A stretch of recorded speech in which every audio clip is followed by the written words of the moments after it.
On a sunny afternoon, a scenic cable car ride turns terrifying, plunging hundreds of feet in mere seconds, with over a dozen passengers trapped inside. By the end of the trip, there will only be one survivor. As authorities probe what went so horrifically wrong, unsettling questions arise over whether more sinister forces could have been at play.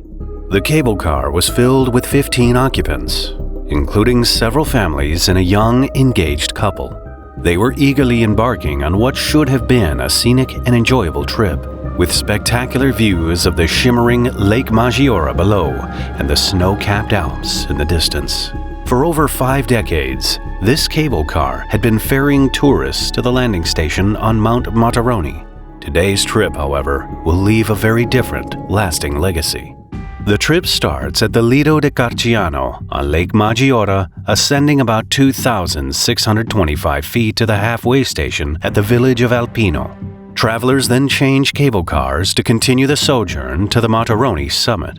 The ride was an unforgettable experience, as passengers were suspended high above the scenic foliage, gently gliding up the mountain. The journey spans about 20 minutes, ascending nearly 4,500 feet into the sky.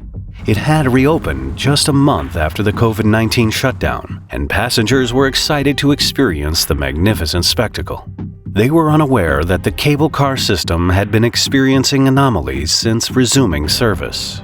The emergency braking system had repeatedly been malfunctioning by unexpectedly engaging and abruptly stopping the funicular without reason. But the hapless occupants trusted the safety of the gondolas, as there had been no notable accidents in more than 50 years of operation. On this day, however, something went horribly wrong as the ride approached the Mottarone summit. Just after 12:30, while on the last leg of the trip, the haulage cable snapped just a few feet away from the cableway station, sending the cabin into a chaotic freefall. It careened wildly, crashing into a pylon at more than 60 miles per hour before hurtling down the steep slope, a descent of about 180 feet. The red and white cable car abruptly stopped as it crashed violently into the surrounding spruce trees, a severed thick cable trailing behind it. According to eyewitnesses, a loud hissing sound was heard as the cable snapped, sending the car hurtling back down the mountain slope at a terrifying speed. The once peaceful mountain setting was transformed into a scene of devastation as emergency responders and police rushed to the site, hoping to save any survivors as well as investigate the cause of the horrific accident. But the difficult terrain complicated the response effort. The cable car system was located on the side of a steep mountain, and the crash site was not easily accessible. At about 1:15 p.m., emergency services arrived on scene, and what they found was devastating. Among the wreckage and debris, the lifeless bodies of 13 people were discovered, scattered around the scene. Amid the carnage and devastation, 2 young children were found alive, but gravely injured. They were hastily airlifted to a pediatric hospital in Turin, where one child died hours later. The sole survivor, 5-year-old Eitan Biran, suffered multiple broken bones, but escaped death due to his father's unwavering love and protective instinct. According to reports, Eitan's father, Amit, shielded him from the blow of the impact by wrapping him in a tight embrace. By doing that, he protected the child from the blunt force that ultimately killed the rest of their family, including Eitan's mother, brother, and great-grandparents. Following the incident, a relentless pursuit for answers commenced. The investigation unearthed a chilling truth, a web of negligence and callous disregard for human life. It revealed that maintenance reports weren't up to date and that the cable car company had failed to carry out all the prerequisite repairs and inspections. But by far, the most damning finding was the breach of safety protocols that could have prevented the horrific accident. It was discovered that the cable company had intentionally deactivated the automatic emergency brake due to the repeated malfunctions it had been experiencing in the month leading up to the crash. So, in a bid to keep the service running, a fork-shaped clamp was attached to the brake to prevent it from engaging. But this was not the first time this manual override normally used during maintenance procedures, was engaged with people aboard.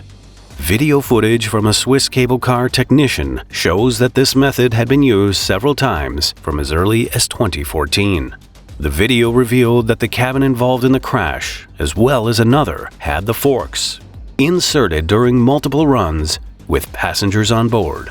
Shockingly, 2 weeks leading up to the incident, through video surveillance, it was discovered that Cabin 3 made 329 trips with the forks inserted. Inserting the forks to override the braking system turned out to be a reckless decision without regard for human life. According to a prosecutor in the investigation, the cableway company used a temporary solution for financial reasons. She says the system should have shut down completely and solved the braking anomalies. But with the summer season in full swing, a full shutdown would have caused costly delays to the company.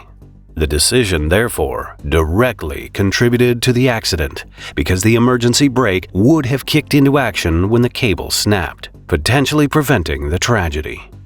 One of the experts on the case revealed that the cable responsible for pulling the cable car had rusted from the inside and that up to 68% of the cables were, in fact, damaged. According to investigations, this happened because the maintenance checks that should have been done every 3 months were reportedly skipped for 5 years. However, the aerial tramway maintenance company says they did all the required maintenance checks in the run-up to the accident, including a magnetic induction test of the cables in November of 2020. They also did a simulation in December 2020 to see if the emergency brakes would automatically activate and stop the car in the event of the hauling cable snapping.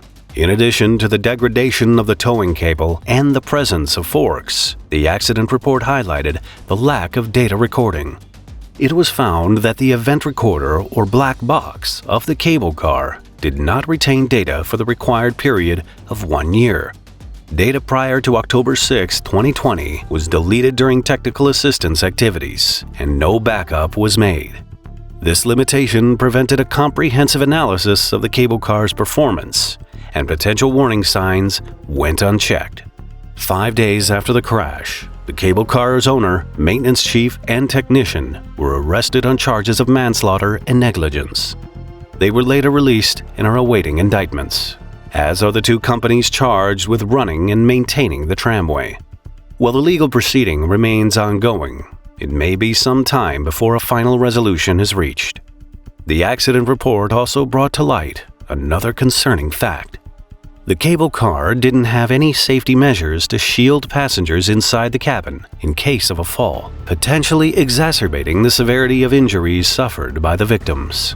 Consequently, the report strongly recommended that cable car systems worldwide implement safety systems to protect passengers in similar scenarios. Meanwhile, the young survivor of the tragedy has since been caught in a bitter fight between his maternal and paternal families.